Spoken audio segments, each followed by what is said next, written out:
Business Skills 360, the podcast that looks at the other side of business English. Hello, and welcome back to the Skills 360 podcast. I'm your host, Tim Simmons, and today I want to talk about socializing and meeting new people. For some, meeting new people seems to come very naturally. But for most of us, it can be a bit awkward or intimidating to walk into a room full of strangers and try to strike up a conversation. Knowing that it's important to network doesn't make it easy. And with the return to some sort of normalcy in many countries, there's even more pressure to beef up our social skills. So, where to start? Well, a bit of preparation goes a long way. If you're attending an event, find out what the setup is and what kind of people will be there. The more you know beforehand, the less you need to process once you're there. Then you can focus on meeting new people. One thing I want to emphasize here is that meeting new people doesn't have to look or feel like schmoozing. You don't need to be fake to meet new people. Rather than seeing small talk as something you have to put up with, look at meeting new people as an opportunity. And one way to embrace this opportunity and change your mindset is to focus on learning. Learning comes from asking questions. So, instead of, "Hi, I'm Charlie, and I work for XL Logistics," try, "Hi, I'm curious about that pin you're wearing." If someone mentions a funny experience, you can ask more about it, rather than feeling you need to match it with a story of your own. In fact, asking good questions is a really powerful way to build relationships. People feel honored when they are asked questions. They feel interested in the conversation when it relates to them. They feel someone is paying attention to them, and that feels good. So, look out for things you might ask follow-up questions about. If someone says, "My son and I went to Spain last year," you've got two things to follow up on: the son and Spain. So you might ask, "Oh, and how old is your son?" Or, "Which part of Spain did you go to?" If someone says, "I work as a communications manager for Arcadia Forest Products," you might say, "Oh, how long have you been there?" Or you might say, "Forest Products. So are you folks in the lumber business or land management?" Note that if someone talks mostly about work, then the safest approach is to stick to professional topics. If they mention anything personal, then you can delve into more personal topics. That's a judgment call you'll have to make within the conversation. Now, questions are great, but conversations shouldn't be one-sided. The person you meet might be asking you questions, so you need to be prepared to give good answers. And the trick here, when you're meeting new people, is to hit the sweet spot in terms of length. Not too long, not too short. And don't forget to add a "how about you" to the end of your answer and help keep the conversation going. Imagine someone has just told you what they do for a living, and they've turned the conversation back to you and asked about your job. You might try something like this. "Well, I'm Director of Partnerships at Atlas Banking. Basically, I handle business development and corporate sales. Been there about 10 years. Great place to work.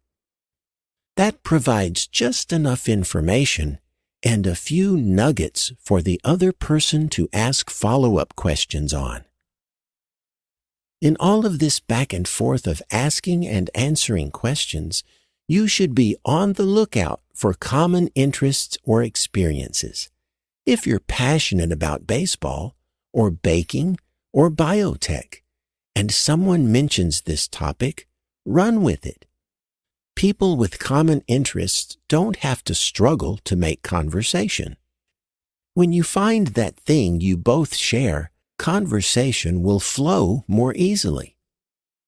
So relax and look for those people you can connect with naturally.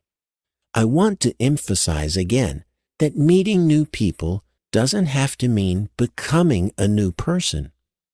You'll connect better with others and with the right people if you just be your authentic self. That's all for today. If you'd like to test yourself on what we've just covered, have a look at the businessenglishpod.com website. There you'll find a quiz about today's show, as well as a complete transcript. So long. Business Skills 360, the podcast that looks at the other side of business English. Hello, and welcome back to the Skills 360 podcast. I'm your host, Tim Simmons, and today I want to talk about networking and following up with new contacts. Good relationships are cultivated. They don't just happen on their own. And if you make new business contacts, whether that's at a conference, a networking event, or on the subway, don't wait until you run into them by accident again. You need to follow up. Often that starts with an email or text. You don't need anything too long-winded or formal. It's enough just to send a quick note saying something like, "Great to chat with you yesterday. I'd love to connect again." Or, if you think something a bit more formal is in order, you could try, "It was a pleasure to meet you at the sales conference. I was very interested in your perspective on cold calling. Perhaps we could connect in the future and talk some more." Exactly what level of formality is best really depends on you and your read on the other person. What are you comfortable with? And what do you think the other person's natural style is? This might depend on culture as well.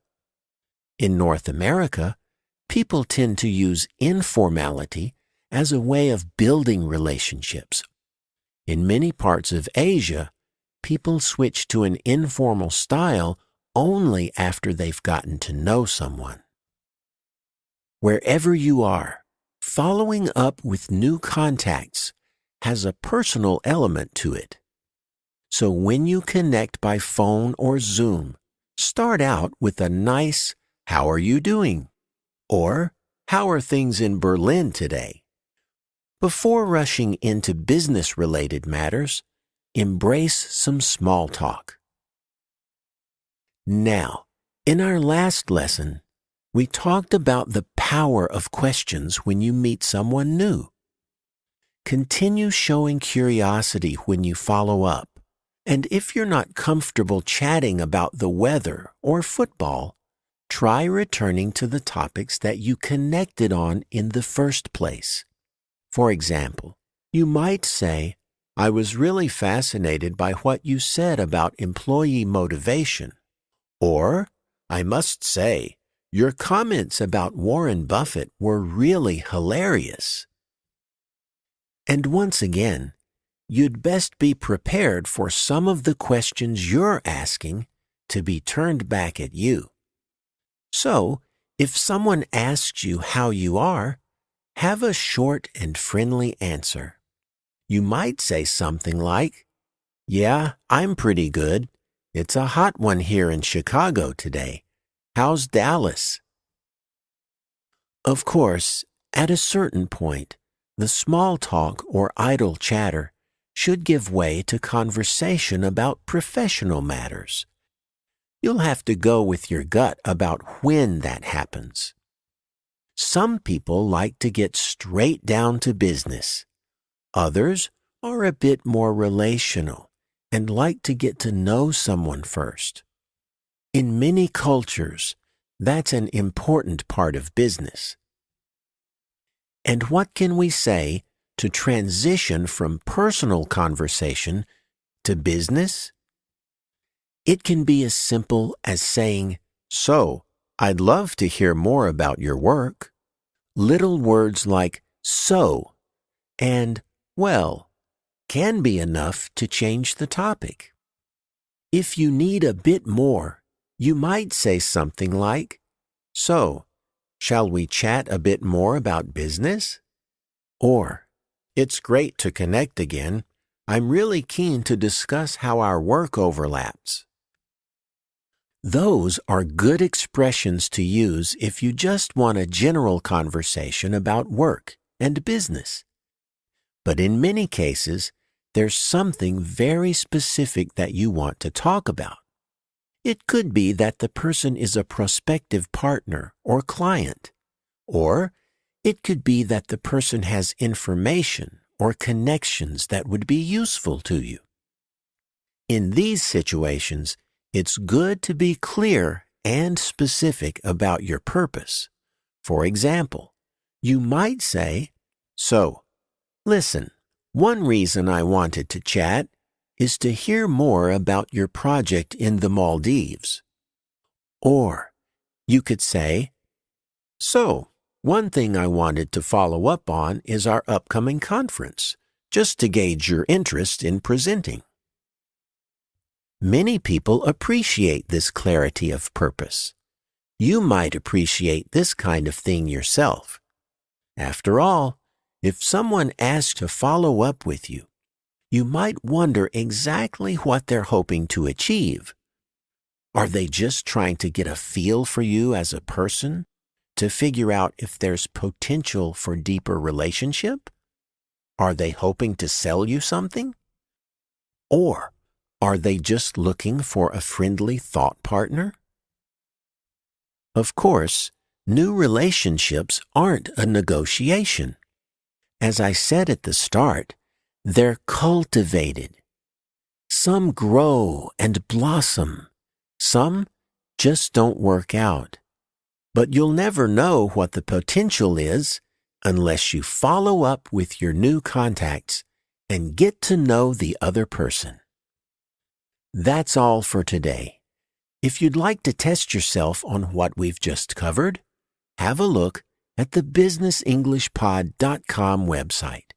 There, you'll find a quiz about today's show, as well as a PDF transcript. So long, and see you again soon. Business Skills 360, the podcast that looks at the other side of business English. Hello, and welcome back to the Skills 360 podcast.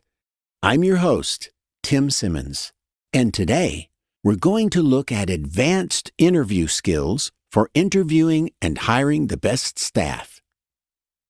Most of us can produce a list of common interview questions, but how many of us can consistently ensure that we're hiring the right people? If interviewing and hiring new staff were easy, then we'd always have the perfect combination of employees to maximize business success. Unfortunately, that's not always the case. Every company has employees who aren't a great match, and this costs us opportunities, money, and time. It also creates unnecessary friction at the workplace, as we try our best to shape someone who may not be a good fit. And fit is a great place to start in discussing interviews. Of course, we're looking for someone with the right skills and experience, but that can only take someone so far. An ideal candidate also has to be a good cultural fit, and that means They align with our company's beliefs, its mission, and its style of working. If yours is a highly collaborative workplace, then ask questions that relate to collaboration. If you value hard work, then ask about times the candidate went above and beyond. Or, if you want a general sense of fit, simply ask something like, "Can you describe a workplace where you have felt the most comfortable, and why?" If the person goes on about something completely different from your workplace, then maybe the fit just isn't there. This idea of fit is closely related to values. Your company and workplace has dominant values, regardless of whether they're listed on your website. A good job candidate doesn't have to have the same set of values, but they have to be at least compatible. And if you get a sense of their values, you may be able to understand how they'll get along on your team. To assess values, ask open-ended questions that uncover fundamental beliefs. Ask what motivates them and what they find fulfilling. Ask them what the most important thing to them is, besides money. And remember, you don't want everyone on your team to have the same answers to these questions. Diversity is a strength if your team has the base level of trust and respect to make diversity work. In many cases, it's candidates' soft skills that set them apart from each other. It's not too hard to find a bunch of programmers or accountants with the right credentials. But which ones have the ability to communicate and cooperate on a team? Which ones can shine when the going gets tough? Which ones can work their way through conflict with a colleague when they disagree? To assess these skills, you can ask for real-life examples. Ask about specific instances of resolving a conflict or communicating through challenges. And during the entire interview, make notes about the person's ability to communicate. Are they clear? Do they have the right tone? Are they confident? Do they focus on the question you've asked or run off on tangents? These are all helpful indicators. Of course, if you want to get to know someone, you need them to feel comfortable being themselves. So good interviewers know how to establish rapport right from the get-go. You want to ease the candidate's nerves while maintaining a degree of professionalism. This doesn't mean using overly casual small talk. In fact, it can be difficult to stay mindful of legal boundaries while engaging in small talk. Obviously, you're not going to ask about religion, but everyday topics like family, health, and living situation are also no-goes in interviews. So stick to job-relevant topics. Ask about what sparked the person's interest in the role, or what motivated them to go into the field in the first place. And be careful not to equate rapport or ease of conversation with suitability. As I mentioned, diversity is a strength, and if you just hire people you find easy to talk to, you won't get that diversity. You'll just get several different versions of yourself. You can avoid some of this bias by making sure you have a diverse hiring panel. This will give you different perspectives on each candidate. There are other ways to reduce bias as well. You can use blind screening, where you remove names, photos, addresses, and other personal information from applications or resumes. You can also ensure that your interview questions are consistent across different interviews and using a scoring system. Ultimately, you want the best candidate, not just the candidate who's good at being interviewed by you in particular. So as you can see, there's a lot more to an effective interview than firing off a bunch of standard skills and experience questions. And it's not just about who you feel an affinity with. Through the interview, you're trying to find real evidence of a positive cultural fit, including values and a person's soft skills. And to do this, you need to build rapport and check your biases. That's all for today. If you'd like to test yourself on what we've just covered, have a look at the businessenglishpod.com website. There you'll find a quiz about today's show, as well as a PDF transcript. So long, and see you again soon. Business Skills 360, the podcast that looks at the other side of business English. Hello, and welcome back to the Skills 360 podcast. I'm your host, Tim Simmons, and today we're going to continue our look at advanced skills for interviewing and hiring the right people.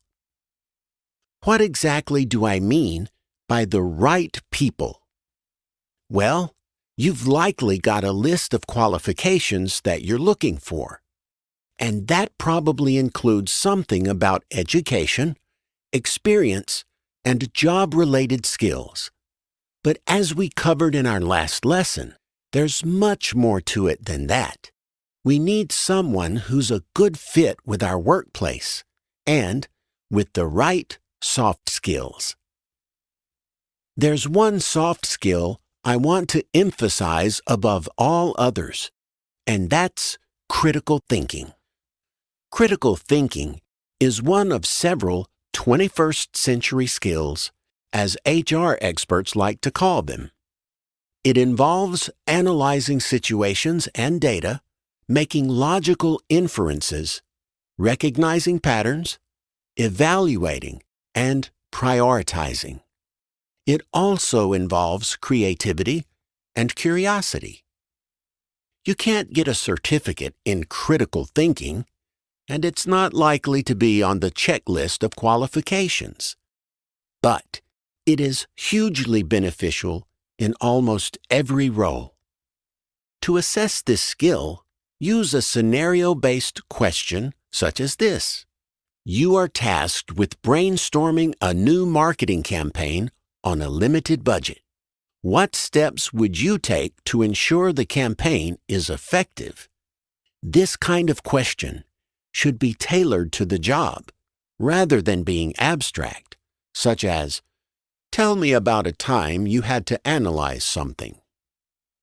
Sometimes when we talk about job roles, we naturally discuss what happens when everything is running smoothly. But questions like the first example are more about challenges. And it's in the face of crisis or problems that you'll find out what an employee is really made of. So you can ask very directly how someone would deal with the challenges that you know come up in the role. Asking about specific challenges helps both you and the candidate assess suitability. You want someone who can rise to those challenges. Consider a question like this. The job involves managing tight deadlines and working under pressure. How do you respond in situations like this? Answers to questions about challenges can be very illuminating. You'll see pretty clearly which candidates know what it's like to deal with that kind of challenge. Besides understanding how people might deal with the role's challenges, we want to see how they are with the general work environment and arrangements. You might have someone with all the right skills and experience who nails the interview, but then you find out they can't handle your noisy or frantic open office setup.